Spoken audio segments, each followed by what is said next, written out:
गरीब साध साध सब नेक हैं, आप अपनी ठोरे, जो सतलोक ले जाएंगे वो साधु कोई और।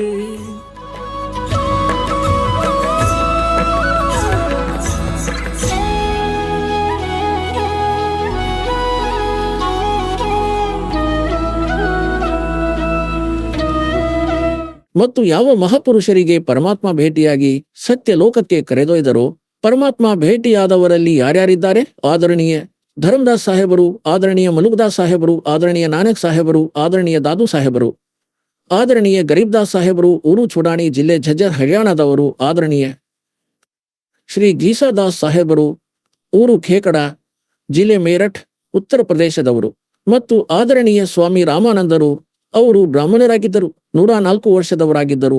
ಪರಮಾತ್ಮ ಆ ಸಮಯದಲ್ಲಿ 5 ವರ್ಷದವರಿದ್ದರು. 99 ವರ್ಷ ಏಜ್ನಲ್ಲಿ ಡಿಫರೆನ್ಸ್ ಇತ್ತು. ಕಬೀರ ಸಾಹೇಬರು 5 ವರ್ಷದ ಲೀಲೆಯ ಶರೀರದಲ್ಲಿದ್ದರು. ಆಗ ಶಿಶು ರೂಪವನ್ನು ಧಾರಣೆ ಮಾಡಿ ಪ್ರಕಟನಾಗಿದ್ದರು ಮತ್ತು 104 ವರ್ಷದ ವಿದ್ವಾನ ಪುರುಷನನ್ನು ಪರಾಜಿತಗೊಳಿಸಿದರು ಪರಮಾತ್ಮ ಜ್ಞಾನದಲ್ಲಿ. ಅವರು ಹೇಳಿದ್ದರು ಏನಂದ್ರೆ, ನಾನು ಹೊರಗಿನಿಂದ ಸಮಾಧಿಸ್ಥನಾಗುತ್ತೇನೆ, ನಾನು ಸಮಾಧಿಯಲ್ಲಿ ನಿಮ್ಮ ದರ್ಶನವಾದಾಗ ಒಪ್ಪುವೆ. ಆಗ ಪರಮಾತ್ಮ ಅವರಿಗೆ ಸಮಾಧಿಸ್ಥನಾಗಿಸಿ ನಂತರ ಕರೆದೊಯ್ದರು ಮೇಲೆ ಸತ್ಯಲೋಕಕ್ಕೆ. ಓಯ್ಹೋಯ್, ಅಲ್ಲಿ ವಾಸ್ತವಿಕತೆಯನ್ನು ನೋಡಿದರು. ಈ ಕಾಲನು ಜೀವಾತ್ಮಗಳನ್ನು ಮೋಸಗೊಳಿಸಲು ಇಲ್ಲಿ ಸ್ವರ್ಗವನ್ನು ರಚಿಸಿದ್ದಾನೆ ಮತ್ತು ಇಲ್ಲಿ 4 ಮುಕ್ತಿಗಳನ್ನು ಹೇಳಲಾಗಿದೆ. 4 ಮುಕ್ತಿಗಳ ಸಮಯವೂ ಸೀಮಿತವಾಗಿದೆ. ಬ್ರಹ್ಮಲೋಕಕ್ಕೆ ಹೋದ ಜೀವಿಗಳು ಸಹ ಮರಳಿ ಜನ್ಮ ಮೃತ್ಯುವಿನಲ್ಲಿ ಬರುತ್ತಾರೆ ಮತ್ತು ಕೇವಲ ಆ ಅಮರ ಲೋಕದಲ್ಲಿ ಶಾಶ್ವತ ಸ್ಥಾನದಲ್ಲಿ ಹೋದ ಜೀವಿಗಳು ಪುನಃ ಎಂದಿಗೂ ಮರಳಿ ಪ್ರಪಂಚದಲ್ಲಿ ಬರುವುದಿಲ್ಲ. ಹೀಗೆ ಅದರ ನಕಲು ಮಾಡಿಸಿದ್ದಾನೆ ಈ ಕಾಲನು. ನಕಲಿ ಸತ್ಯಲೋಕ, ಅಲಕಲೋಕ, ಅಗಮ ಮತ್ತು ಅಲಕಲೋಕ ಅಂದರೆ ಅನಾಮಿ ಲೋಕದ ರಚನೆಯು ಬ್ರಹ್ಮಲೋಕದಲ್ಲಿ ಮಾಡಿಸಿದ್ದಾನೆ ಇವನು. ಏಕೆಂದರೆ ಈ ಜೀವಿಗಳು ಭ್ರಮಿತರಾಗಿ ನನ್ನ ಜಾಲದಲ್ಲಿಯೇ ಇರಲೆಂದು. ಈಗ ಸಮರ್ಥರು ಬರುತ್ತಾರೆ, ಅವರ ಜ್ಞಾನವು ಸಮರ್ಥ, ಅವರ ಕೆಲಸವು ಸಮರ್ಥ, ಅವರ ಪ್ರತಿಯೊಂದು ಗತಿಯೂ ಸಮರ್ಥವಾಗಿರುತ್ತದೆ. ಹೀಗೆ ಆ ಪರಮಾತ್ಮನ ಜ್ಞಾನವು ಅಮೂಲ್ಯವಾಗಿದೆ, ಅದರಲ್ಲಿ ಯಾವುದೇ ಕೊರತೆ ಇಲ್ಲ ಮತ್ತು ಅವರ ಭಕ್ತಿ ವಿಧಿಯೂ ಸಹ ಕಂಪ್ಲೀಟ್ ಆಗಿದೆ. ಮತ್ತು ಸಾಧಕನು ಸಹ ಒಂದೊಮ್ಮೆ ಶ್ರದ್ಧೆಯಿಂದ ಭಕ್ತಿ ಮಾಡಿದರೆ ಅವನು ಪೂರ್ಣ ಲಾಭವನ್ನು ಪ್ರಾಪ್ತಿಸಬಹುದು. ಇಲ್ಲಿ ಪ್ರಸಂಗ ನಡೆಯುತ್ತಿದೆ. ಈಗ ಇದು ಸ್ಪಷ್ಟವಾಯಿತು.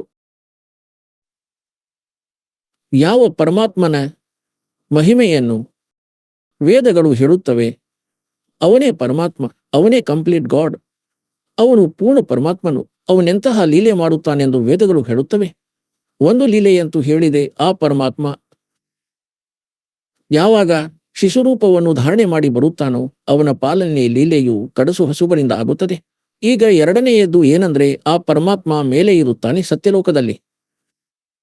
ಯಾವುದನ್ನು ಅವಿನಾಶಿ ಲೋಕವೆಂದು ಶಾಶ್ವತ ಸ್ಥಾನವೆಂದು ಹೇಳುತ್ತಾರೆ ಅಲ್ಲಿ ಇರುತ್ತಾನೆ ಮತ್ತು ಅಲ್ಲಿಂದ ಇಳಿದು ಬರುತ್ತಾನೆ.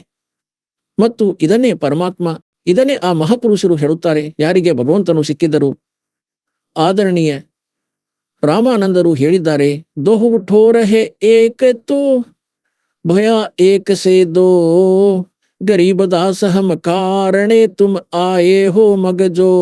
ಹೇಗೆ ತುಳಸಿದಾಸರು ಲಕ್ಷಾಂತರ ವರ್ಷಗಳ ಮೊದಲು ಘಟಿಸಿದ ರಾಮಾಯಣವನ್ನು ತಮ್ಮ ಭಾಷೆಯಲ್ಲಿ ಚೋಪದಿಯಲ್ಲಿ ಬರೆದರು, ಹಾಗೆಯೇ ಆದರಣೀಯ ಗರೀಬ್ದಾಸ್ ಸಾಹೇಬರು, ಊರು ಚುರಾಣಿಯವರು ಪರಮಾತ್ಮ ಪ್ರಾಪ್ತವಾದ ಬಳಿಕ ಅವರಿಂದ ಪ್ರಾಪ್ತ ಆ ಸ್ಪಿರಿಚುವಲ್ ನಾಲೆಜ್ನಲ್ಲಿ ಏನು ಬರೆದರು, ತಮ್ಮ ಗುರುತು ಕೊಟ್ಟು ಮಹಿಮೆಯನ್ನು ಹೇಳಿದ್ದಾರೆ ಪರಮಾತ್ಮನದ್ದು. ಅಂದ್ರೆ ಸ್ವಾಮಿ ರಾಮಾನಂದರ ಮತ್ತು ಕಬೀರ ಪರಮೇಶ್ವರರ ಮಧ್ಯೆ ಚರ್ಚೆಯಾಯಿತು ಆ ಸಮಯದಲ್ಲಿ. ಅದರ ಸಾಕ್ಷಿಯಾಗಿರುವಂತೆ ಹೇಳಿದ್ದಾರೆ.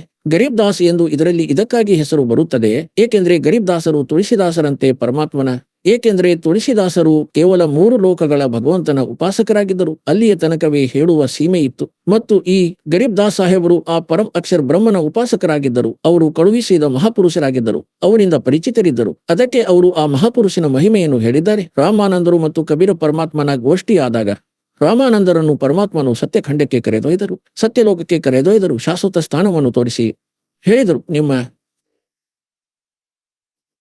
ಯಜುರ್ವೇದದ ಅಧ್ಯಾಯ 40 ಮಂತ್ರ 17ರಲ್ಲಿ ಬರೆದಿದೆ, ಆ ಪರಮಾತ್ಮನಂತೂ ಗುಪ್ತನು, ಪರೋಕ್ಷನು, ಅವನೇ ಪರಮ ಅಕ್ಷರ ಬ್ರಹ್ಮನು, ಎಲ್ಲರ ಧಾರಣೆ ಪೋಷಣೆ ಮಾಡುತ್ತಾನೆ. ಗೀತೆಯ ಅಧ್ಯಾಯ 18ರ ಶ್ಲೋಕ 62ರಲ್ಲಿ, ಗೀತೆಯ ಅಧ್ಯಾಯ 15ರ ಶ್ಲೋಕ 4ರಲ್ಲಿ ಹೇಳಲಾದ ಸ್ಥಾನವು ಇದಾಗಿದೆ. ಮತ್ತು ನಾನು ಸ್ವಯಂ ಪರಮಾತ್ಮನಾಗಿದ್ದೇನೆ. ಹಮ್ ಹಿ ಅಲಕ ಅಲ್ಲಾಹ್ ಹೈ ಕುತುಬ್ ಗೋಸ್ ಔರ್ ಪೀರ್, गरीब दास खालिक धनी हमारा नाम कबीर। हे स्वामी, सृष्टा में सृष्ಟಿ हमरे ತೀರ್ ದಾಸ ಗರೀಬ್ ಅದರ್ ರಹು ಮೇಲಿರುತ್ತೇನೆ ಮತ್ತು ಅವಿಗತ್ ಸತ್ ಕಬೀರ್, ನಾನು ಆ ಪರಮಾತ್ಮ ಮೇಲಿರುತ್ತೇನೆ. ನಂತರ ಅದನ್ನು ತೋರಿಸಿದರು. ಆಗ ರಾಮಾನಂದರು ಹೇಳಿದರು, ದೋಹು ಠೋರ ಹೇ ಏಕ ತು ಔರ್ ಭಯ ಏಕ್ ಸೆ ದೋ, ಗರೀಬ್ ದಾಸ ಹಮ್ ಕಾರಣೆ ತುಮ್ ಆಯೆ ಹೋ ಮಗಜೋ. ಮಗಜೋ ಅಂದ್ರೆ ಪ್ರಯಾಣ ಮಾಡಿ ಅಲ್ಲಿಂದ ನಡೆದು ಬಂದಿದ್ದೀರಿ.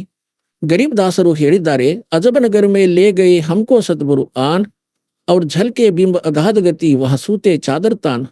ಗರೀಬ್ ದಾಸ್ ಸಾಹೇಬರು ಹೇಳಿದ್ದಾರೆ, ಅಲಲ ಪಂಕ್ ಅನುರಾಗ ಹೇ ಸುನ್ಮಂಡಲ ರಹೆ ಥೀರ್, ಶೂನ್ಯದಲ್ಲಿರುತ್ತಾನೆ ಪರಮಾತ್ಮ ಸ್ಥಿರವಾಗಿ. ಅವ್ರ ದಾಸ್ ಗರೀಬ್ ಉಧಾರಿಯಾ ಮೊಹೆ ಸದ್ಗುರು ಮಿಲೆ ಕಬೀರ್. ಅನಂತ ಕೋಟ ಬ್ರಹ್ಮಾಂಡ ಕಾ ಏಕ ರತಿ ನಹಿ ಬಾರ್, ಅವ್ರ ಸದ್ಗುರು ಪುರುಷ ಕಬೀರ್ ಹೈ ಕುಲ್ಕೆ ಸಿರ್ಜನಹಾರ್. ಹಮ್ ಸುಲ್ತಾನಿ ನಾನಕ ತಾರೆ ದಾದು ಕೋ ಉಪದೇಶ ದಿಯಾ, ಜಾತ ಜುಲಾಹಾ ಭೇದ ನಹಿ ಪಾಯಾ ವೋ ಕಾಶಿ ಮಾಹೆ ಕಬೀರ್ ಹುವಾ. ಈಗ ಇಷ್ಟೊಂದು ಪ್ರಮಾಣಗಳು ಆ ಮಹಾಪುರುಷರದ್ದಾಗಿವೆ. ಅವರು ಭಗವಂತನನ್ನು ನೋಡಿ ಹೇಳಿದ್ದಾರೆ ಏನಂದ್ರೆ, ಪರಮಾತ್ಮ ಮೇಲೆ ಇರುತ್ತಾನೆ ಮತ್ತು ಸ್ವಯಂ ಪರಮಾತ್ಮ ಹೇಳುತ್ತಾರೆ, ನಾನು ಅಲ್ಲಿ ಮೇಲೆ ಇರುತ್ತೇನೆ. ಅವಗತ ಸತ್ಯ ಕಬೀರ್, ದಾಸ ಗರೀಬ್ ಅದರ್ ಬಸು ಮೇಲೆ ಇರುತ್ತೇನೆ ನಾನು, ಮತ್ತು ಅಲ್ಲಿಂದ ನಿಮಗಾಗಿ ಇಲ್ಲಿ ಬರುತ್ತೇನೆ.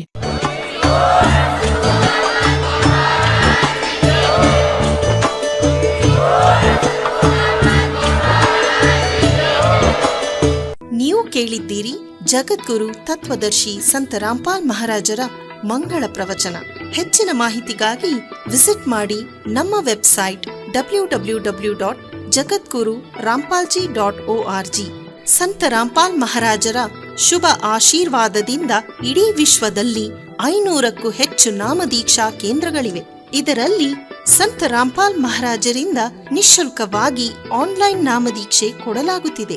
ತಮ್ಮ ಹತ್ತಿರದ ನಾಮದೀಕ್ಷಾ ಕೇಂದ್ರದ ಮಾಹಿತಿಗಾಗಿ ಸಂಪರ್ಕಿಸಿ 888 444 7302.